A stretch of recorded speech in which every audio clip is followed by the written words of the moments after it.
तुम्हें भी कभी अचानक ऐसा लगता है कि सब कुछ खत्म सा हो गया है, कि अब आगे कुछ बचा ही नहीं?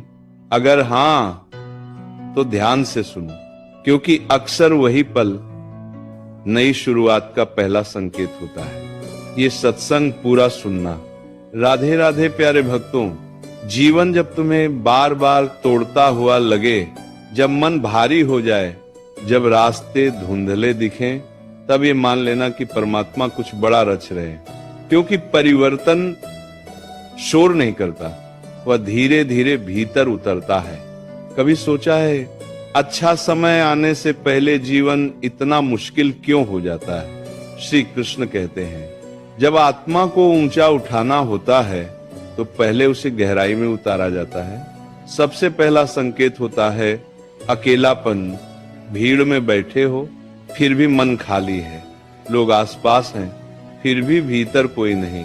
क्या तुम्हारे साथ ऐसा हो रहा है? डरना मत, ये दंड नहीं है, यह चयन है। ईश्वर जब किसी को विशेष बनाता है तो पहले उसे अकेला करता है। क्यों? ताकि तुम दूसरों की आवाज से नहीं, अपनी आत्मा की आवाज से चलना सीखो। दूसरा संकेत होता है हर काम में रुकावट। मेहनत कर रहे हो, फिर भी परिणाम नहीं। सही रास्ते पर हो, फिर भी ठोकर। मन पूछता है, मैं ही क्यों?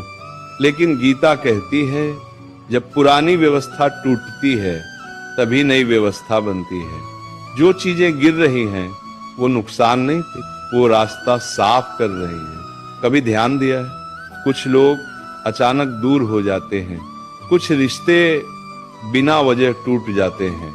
ये संयोग नहीं, श्री कृष्ण कहते हैं, जो तुम्हारी अगली यात्रा में साथ नहीं चल सकते, उन्हें रास्ते में ही हटा दिया जाता है।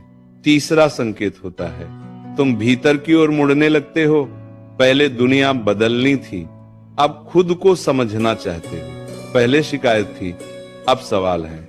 ये बहुत बड़ा परिवर्तन है, क्योंकि जो व्यक्ति खुद को समझने लगता है उसका जीवन अपने आप बदलने लगता है। क्या